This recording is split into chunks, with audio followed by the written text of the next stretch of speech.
मैं प्रशांत दुबे इस video class में आप सभी का स्वागत करता हूं। आज हम देखेंगे ज्येष्ठ संपरीक्षक एवं सहायक संपरीक्षक भर्ती परीक्षा 2 जनवरी 2022 को जो हुआ था उसमें हिंदी भाषा के जो प्रश्न आए थे उनके उत्तर व्याख्या सहित। तो हम लोग सेट बी फॉर बॉल है ना, सेट बी के उत्तर देखेंगे। हिंदी के जो प्रश्न हैं 101 नंबर से शुरू हुआ था, 101 नंबर से शुरू हुआ था 200 नंबर तक, मतलब 100 प्रश्न थे। तो 101 से लेकर 130 तक, 135 तक और 101 से लेकर 135 तक और 136 से लेकर 165 तक के प्रश्नों को हमने इससे पहले वाले जो 2 वीडियोस बने हैं उसमें देख लिया था। पहले वाले वीडियो में हमने 101 से लेकर 135 तक और दूसरे वाले वीडियो में हमने 136 से लेकर 135 तक के क्वेश्चन के उत्तर व्याख्या सहित देखे थे। यदि आपने इनको नहीं देखा है तो पहले आप इन दोनों वीडियो को देखिए, फिर इस वाले वीडियो को देखिए, तो आपको सारे 100 प्रश्नों के उत्तर व्याख्या सहित मिल जाएंगे। तो चलिए आज स्टार्ट करते हैं हम कौन से नंबर से, 166 नंबर से स्टार्ट करते हैं सेट बी में। ठीक है, तो चलिए देखते हैं 166 नंबर का प्रश्न। 166 नंबर का प्रश्न है सेट बी में हर्ष, आश्चर्य, करुणा, घृणा, भय, विषाद आदि मनोभावों को प्रकट करने के लिए वाक्य के अंत में किस विराम चिन्ह का प्रयोग किया जाता है। ठीक है, ऑप्शन ए है पूर्ण विराम, ऑप्शन बी है अवतरण चिन्ह, ऑप्शन सी है योजक चिन्ह, ऑप्शन डी है विस्मयादिबोधक चिन्ह। तो हमारा उत्तर क्या होगा, विस्मयादिबोधक चिन्ह, ऑप्शन डी। हमारा उत्तर क्या होगा, option D, D for dog, विस्मयादिबोधक चिन्ह। ठीक है, इसमें व्याख्या करने के लिए कुछ है नहीं, इसलिए नहीं बता रहा हूं, या बता देता हूं कुछ थोड़ा सा। पूर्ण विराम का प्रयोग कहाँ किया जाता है, साधारण वाक्यों में, जैसे विधानवाचक वाक्यों में, और मतलब प्रश्नवाचक वाक्य और विस्मयादिबोधक वाक्यों को छोड़कर बाकी जगह पूर्ण विराम का हम प्रयोग करते हैं। अवतरण चिन्ह का प्रयोग कब करते हैं, इसको उद्धरण चिन्ह भी कहते हैं। जब हम कोई कविता को, किसी की कही हुई कविता को या किसी के पुस्तक का नाम उठाते हैं तब करते हैं। ये 2 प्रकार के होते हैं, इखरा और दोहरा। योजक चिन्ह का प्रयोग कब करते हैं, जब किसी शब्द को रिपीट करना हो या दो संज्ञाओं को एक साथ रिपीट करना हो तो वहां हम करते हैं। द्वंद्व समास में योजक चिन्ह का हम प्रयोग करते हैं। अगला देखते हैं 167 किसी उद्धरण के अंतर्गत कोई दूसरा उद्धरण होने पर दूसरे उद्धरण के प्रारंभ व अंत में किस विराम चिन्ह का प्रयोग होता है ना। किसी उद्धरण के अंतर्गत कोई दूसरा उद्धरण होने पर दूसरे उद्धरण के प्रारंभ व अंत में किस विराम चिन्ह का प्रयोग होता है। तो ऑप्शन ए है अर्धविराम, ऑप्शन बी है योजक चिन्ह, ऑप्शन सी है इखरा उद्धरण चिन्ह और ऑप्शन डी है दोहरा उद्धरण चिन्ह। तो इसका उत्तर होगा ऑप्शन सी, इखरा उद्धरण चिन्ह। मतलब मान लो किसी व्यक्ति ने कोई कथन कहा है और उस कथन के अंतर्गत फिर कोई कथन आता है, तो जो बीच में कथन आया उस कथन के भीतर उसको इखरा उद्धरण चिन्ह में हम रखते हैं। जैसे देखते हैं उदाहरण के रूप में, मेरे पास एक उदाहरण है, बता देता हूं आप लोगों को, जस्ट मिनट।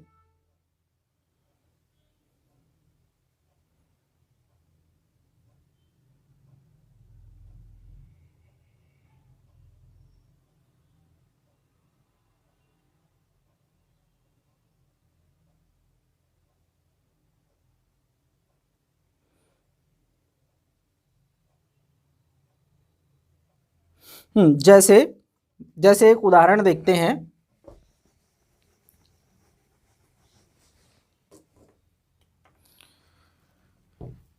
कि डॉक्टर वर्मा, राम कुमार वर्मा है ना, डॉक्टर वर्मा ने कहा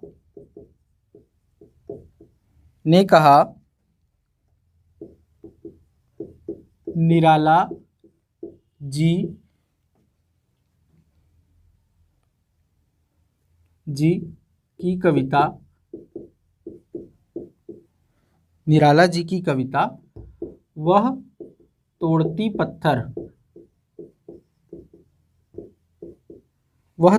पत्थर बड़ी मार्मिक है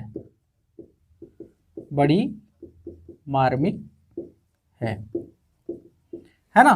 तो निराला जी डॉक्टर वर्मा कह रहे हैं, क्या कह रहे हैं कि निराला जी की कविता, तो ये उदाहरण को उन्होंने उठाया है, डॉक्टर वर्मा ने किसी उदाहरण को उठाया है, वे कह रहे हैं क्या, निराला जी की कविता, तो ये एक उदाहरण है, तो इसको उन्होंने डबल इन्वर्टेड कॉमा में रखा है। और इसके अंतर्गत फिर एक उदाहरण आ गया, वह तोड़ती पत्थर, तो इसे उन्होंने क्या किया है, सिंगल इन्वर्टेड कॉमा में रखा है। तो इस उदाहरण के भीतर ये उदाहरण आ रहा है, तो इसे सिंगल इन्वर्टेड कॉमा या इखरा उदाहरण चिन्ह में इसको लिखा जाता है। तो हमारा उत्तर क्या होगा, इखरा उदाहरण चिन्ह। 167 का उत्तर सी, इखरा उदाहरण चिन्ह। ठीक है, 168 में आते हैं, किस पद में उपयुक्त विराम चिन्ह लगा है, किस पद में उपयुक्त विराम चिन्ह लगा है। अब इसमें अलग अलग ऑप्शन है। ऑप्शन ए डॉक्टर सुरेंद्र रायजादा, फिर अल्प विराम, फिर एमए पीएचडी, फिर अल्प विराम, फिर डिलीट, है ना। फिर option B, option C, option D, ये देखने से आपको समझ में आएगा, आप देख लीजिए इसको। इसका उत्तर है ऑप्शन डी। क्या है, option D, D for dog, D for dog, है ना। 168 का उत्तर क्या है, डी है। जब किसी के बारे में बताया जाता है, अच्छा सबसे पहले तो देखते हैं ये अर्धविराम चिन्ह क्या होता है।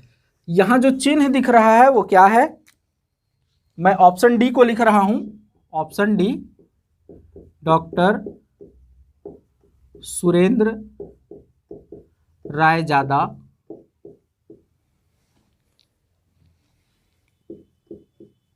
एमए पीएचडी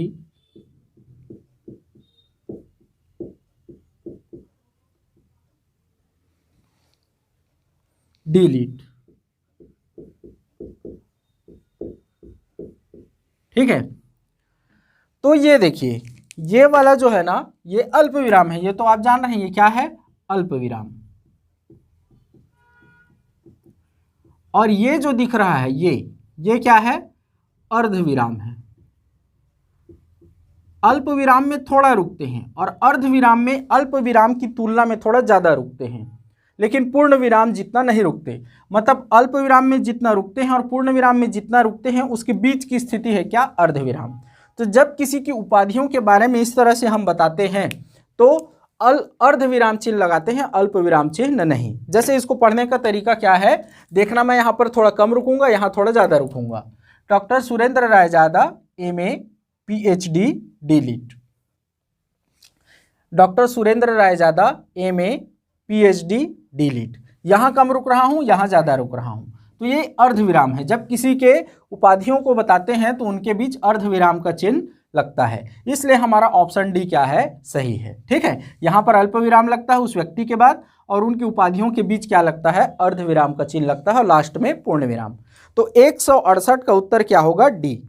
ठीक है, तो ये उत्तर है। अब आते हैं 169 में, कौन सा शब्द सरस्वती का पर्यायवाची नहीं है। ऑप्शन ए है वाग्देवी, तो वाग्देवी वाकधन देवी से बना है, वाक मतलब वाणी, वाणी की देवी सरस्वती है। बी भारती, सरस्वती का एक पर्यायवाची क्या है, भारती है। सी महाश्वेता,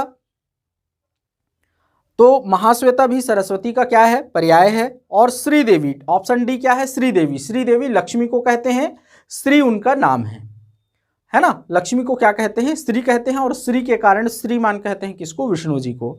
तो हमारा उत्तर क्या होगा 169 का, डी श्रीदेवी। 170 तम का विलोमार्थक शब्द है। 170 में हम क्या देख रहे हैं, तम का विलोमार्थक शब्द है। तो तम मतलब अंधकार, तो ऑप्शन ए है अंधकार, ऑप्शन बी है तमिश्रा, तमिश्रा का अर्थ भी क्या होता है, अंधकार। ऑप्शन सी है तिमिर, तिमिर का अर्थ भी होता है अंधकार। ऑप्शन डी आलोक, आलोक का अर्थ होता है प्रकाश। तो हमारा उत्तर क्या होगा, डी आलोक। 170 का उत्तर क्या होगा, डी आलोक। 171 में आते हैं, अनेकार्थी शब्द जलज के अर्थ को निम्नांकित में से कौन सा शब्द व्यक्त नहीं करता। अनेकार्थी शब्द जलज के अर्थ को निम्नांकित में से कौन सा शब्द व्यक्त नहीं करता। तो ऑप्शन ए है कमल, कमल जलज का अर्थ क्या होता है, जल में जन्म लेने वाला, जलधंजा, जल में जन्म लेने वाला। तो कमल क्या होता है, जल में जन्म लेता है। शंख का जन्म भी कहाँ होता है, जल में, तो शंख भी जलज है। ऑप्शन सी है सेवार, ऑप्शन सी में क्या लिखा हुआ है, सेवार। सेवार किसको कहते हैं, शैवाल, शैवाल क्या है, काई, हरा हरा जो दिखता है ना जब रुके हुए पानी में, काई। तो काई भी कहाँ जन्म लेता है? पानी में। तो शैवाल भी क्या है? जलज है। ऑप्शन डी है जाल। जाल जो है वो जलज नहीं है। तो हमारा उत्तर क्या होगा? 171 का उत्तर ऑप्शन डी जाल। शैवाल का अर्थ क्या होता है? शैवाल, काई, है ना। 172 में आते हैं, कौन सा शब्द अंतर्धान का पर्यायवाची शब्द नहीं है? अंतर्धान का अर्थ क्या होता है? लुप्त हो जाना, गायब हो जाना। तो ऑप्शन ए है लुप्त, ऑप्शन बी है अदृश्य, ऑप्शन सी है ओझल। तीनों पर्यायवाची हैं। ऑप्शन डी है अंतर्निहित। हमारा उत्तर क्या होगा? 172 का उत्तर ऑप्शन डी अंतर्निहित। अंतर्निहित का अर्थ क्या होता है? किसी चीज के भीतर शामिल। तो किसी चीज के भीतर शामिल है तो अंतर्धान कैसे हुआ? वो तो शामिल हुआ, उसका अर्थ है ना। जैसे अनुच्छेद 131 के अंतर्गत ये भी शामिल है, तो वो क्या है? अंतर्निहित है ना। 131 है, 131 बी, 131 सी, ऐसा। तो ए बी सी भी क्या है? उसमें शामिल है, अंतर्निहित है। तो अंतर्निहित हमारा उत्तर होगा। 173 में आते हैं, इनमें से शुद्ध वाक्य है। ऑप्शन ए है रविवार के दिन स्कूल कोई नहीं जाता। तो रविवार के दिन, रविवार के दिन, तो देखो ऑप्शन ए है ये, है ना।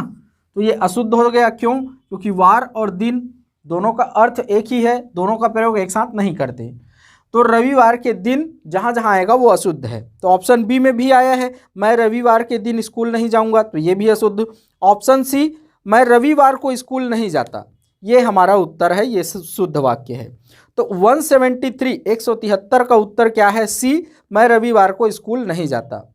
ऑप्शन डी में क्या है? रविवार के दिन स्कूल नहीं जाता। तो जहां जहां के दिन आए हैं वो सारे क्या हैं? अशुद्ध हैं।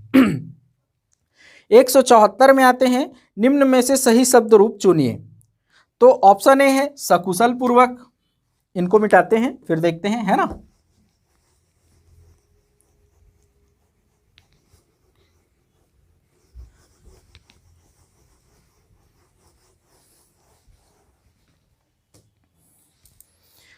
वन 174 में ऑप्शन ए है क्या? सकुशल पूर्वक। बी है, ऑप्शन बी है सकुशलता पूर्वक। और ऑप्शन सी है सकुशल।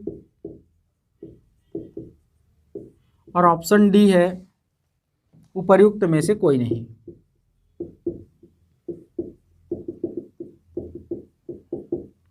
उपर्युक्त में से कोई नहीं, है ना।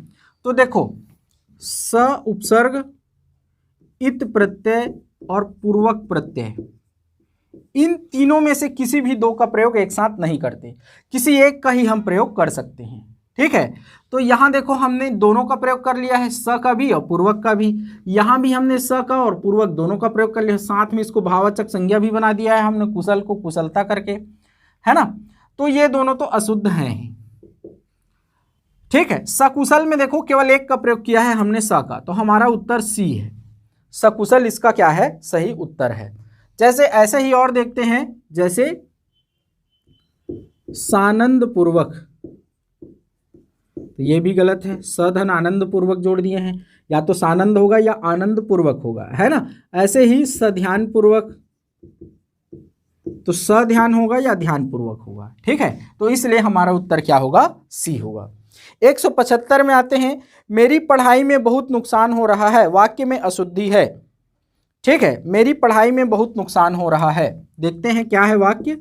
मेरी पढ़ाई में बहुत नुकसान हो रहा है, तो यहां अशुद्धि में है, में के जगह में क्या आएगा? का। और में क्या है? विभक्ति है, कारक चिन्ह है, कारक चिन्ह को विभक्ति भी कहते हैं। तो इस वाक्य में किस प्रकार की अशुद्धि है? विभक्ति संबंधी अशुद्धि है।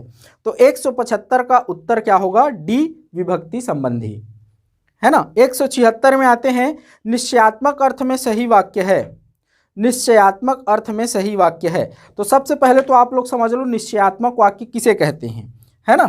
तो जिसे इंग्लिश में असर्टिव सेंटेंस कहते हैं, ठीक है, वही निश्चयात्मक वाक्य है। जिस वाक्य से कोई सूचना प्राप्त हो, भाई जैसे तुम क्या करते हो, इससे सूचना प्राप्त नहीं हो रही, इस वाक्य से सूचना नहीं प्राप्त हो रही है, बल्कि इससे हम क्या कर रहे हैं, प्रश्न पूछ रहे हैं।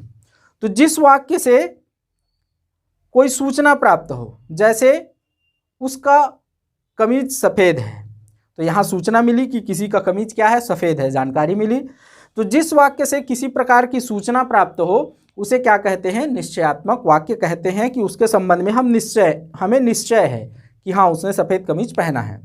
यह सकारात्मक भी हो सकता है, नकारात्मक भी। सकारात्मक कैसे, जैसे उसने खाना खाया है, या वह खाना खाता है, या ये कहें और सरल साधारण से देख लेते हैं, वह आम खाता है, तो हमें एक सूचना मिली कि वह आम खाता है, वह इमली नहीं खाता है। तो दोनों वाक्य, वह आम खाता है और वह इमली नहीं खाता है, दोनों क्या है, निश्चयात्मक है। दोनों के संबंध में हमें निश्चय है कि वो आम खाता है और इमली को नहीं खाता है, दोनों वाक्य निश्चयात्मक हैं। तो इस तरह के जो विधानवाचक और निषेधवाचक साधारण वाक्य होते हैं वो किसके अंतर्गत आते हैं, निश्चयात्मक वाक्य के अंतर्गत आते हैं। ठीक है, तो इसमें 4 ऑप्शन है। रमेश रोटी भी खाता है, रमेश रोटी खाता है, रमेश रोटी ही खाता है, रमेश रोटी खाता है भी। तो हमारा उत्तर होगा बी, ऑप्शन बी, रमेश रोटी खाता है। इसमें कई लोग ही वाले को लगा कर आए हैं, लेकिन उत्तर नहीं होगा वो। ऑप्शन बी, रमेश रोटी खाता है, इसका क्या होगा, उत्तर होगा। ठीक है, क्योंकि यह क्या है, विधानवाचक वाक्य है जिससे हमें एक सूचना प्राप्त हो रही है, इसलिए क्या है, निश्चयात्मक अर्थ में सही वाक्य है। ठीक है, 177 में आते हैं। निम्नलिखित में से संयुक्त स्वर है। ऑप्शन ए है A, option B O, option C A, option D उपर्युक्त सभी। तो हमारा उत्तर क्या होगा, ऑप्शन डी उपर्युक्त सभी, क्योंकि सारे क्या हैं, संयुक्त वाक्य, अलग अलग स्वरों से मिलकर बने हुए स्वरों को संयुक्त स्वर कहते हैं, है ना। तो ए किससे बना है, अधन, अधन ई से बना है। ए किससे बना है, तो अधन ए से बना है।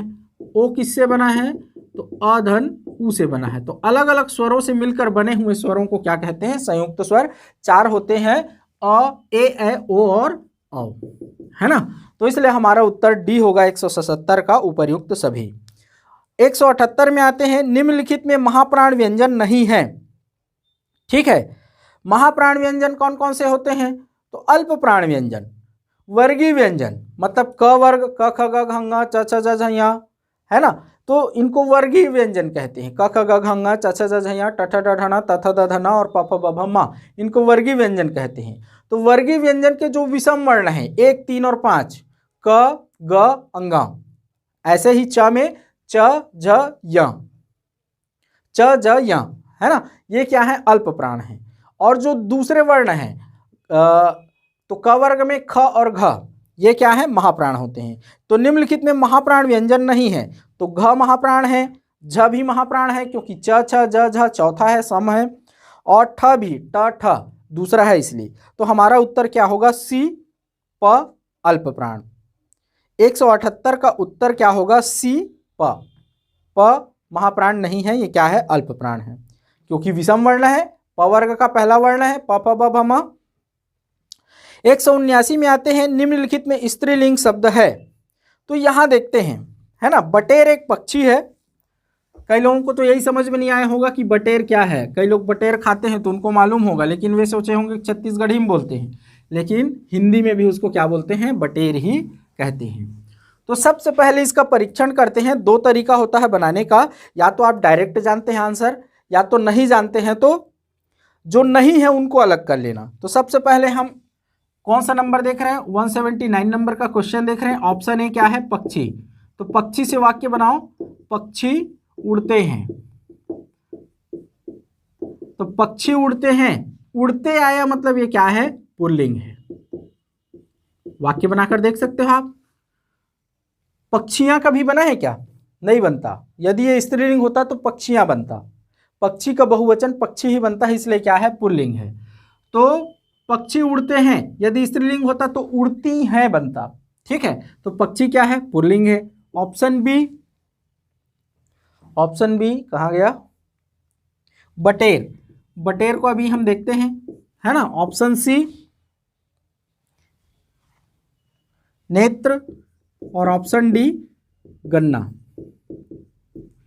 तो शिव के शिव के 3 नेत्र हैं। शिव के 3 नेत्र हैं, है ना। तो देखिए, जिन शब्दों के ना बहुवचन एक जैसे रहते हैं, समान रहते हैं, जैसे पिता का बहुवचन या मामा का बहुवचन क्या होता है? मामा ही होता है। मेरे एक मामा है, मेरे 4 मामा है, दोनों में मामा ही रहा। दादा का दादा ही रहता है, नाना का नाना ही रहता है ना। तो जिन शब्दों के बहुवचन परिवर्तित नहीं होते, एक वचन के जैसे ही रहते हैं, या जिन शब्दों के बहुवचन में केवल एक ही मात्रा लगती है, वे पुल्लिंग होते हैं। तो जैसे यहाँ शिव के 3 नेत्र हैं, तो 3 है फिर भी क्या है? नेत्र है, मतलब एक वचन जैसा है। शिव का एक नेत्र है, शिव के 3 नेत्र हैं, तो नेत्र का नेत्र ही रहा, तो इसलिए नेत्र भी क्या है? पुल्लिंग है। तो जिन शब्दों के बहुवचन यथावत रहते हैं, एक वचन के जैसे, या एक ही मात्रा लग जाती है, वे पुल्लिंग होते हैं। ठीक है। और जिन शब्दों के बहुवचन में एक ही मात्रा तो लगती है लेकिन अनुस्वार भी लगता है, अथवा ए लगता है, अथवा या लगता है, तो वे क्या होते हैं? स्त्रीलिंग होते हैं। ठीक है, वे क्या होते हैं? स्त्रीलिंग होते हैं। ए लगे या या लगे तो वो क्या होते हैं? स्त्रीलिंग। ठीक है। और केवल ए लगे तो क्या होता है? पुल्लिंग। ठीक है। जैसे गन्ना का बहुवचन क्या होता है? गन्ने। तो गन्ने में ए बस लगा, मतलब गन्ना भी क्या है? पुल्लिंग है। तो बचा क्या? बटेर। तो इसलिए हमारा उत्तर क्या है? बटेर स्त्रीलिंग। इसको दिया भी हुआ है, आया हुआ क्वेश्चन है। सेम टू सेम नहीं है आया हुआ, बटेर को किसी और के साथ पूछा है और ऑप्शन के साथ। ठीक है। तो हमारा 179 का उत्तर क्या हो गया? बी, बटेर। 180 में आते हैं। निम्नलिखित में एक वचन बहुवचन का सही युग्म नहीं है। ऑप्शन ए है गौ, गौवें, गौ का गौवें होता है। बी, चौबे का चौबे होता है। ठीक है। ऑप्शन सी, बीघा का बीघे, बीघा जमीन की माप है तो बीघा का बीघे होता है। ऑप्शन डी, नदी का नदी, तो नदी का बहुवचन नदियां होता है। इसीलिए हमारा उत्तर क्या है? Option D. 180 का उत्तर क्या है? डी, नदी वाला। ठीक है। 181 में आते हैं। निम्नांकित में से वर्तनी की दृष्टि से त्रुटिपूर्ण शब्द को पहचानिए। 181 निम्नांकित में से वर्तनी की दृष्टि से त्रुटिपूर्ण शब्द को पहचानना है। ठीक है। तो देखो, ऑप्शन ए है आशीर्वाद, ठीक लिखा हुआ है। ऑप्शन बी विद्रूप, ठीक लिखा हुआ है। ऑप्शन सी लावण्य, ठीक लिखा हुआ है। ऑप्शन डी है कुमुदनी, यही हमारा उत्तर है। यही वर्तनी की दृष्टि से क्या है? अशुद्ध है, त्रुटिपूर्ण है। क्या लिखा हुआ है? कुमुदनी। होगा क्या सही? इसका शुद्ध रूप क्या होगा? कुमुदिनी।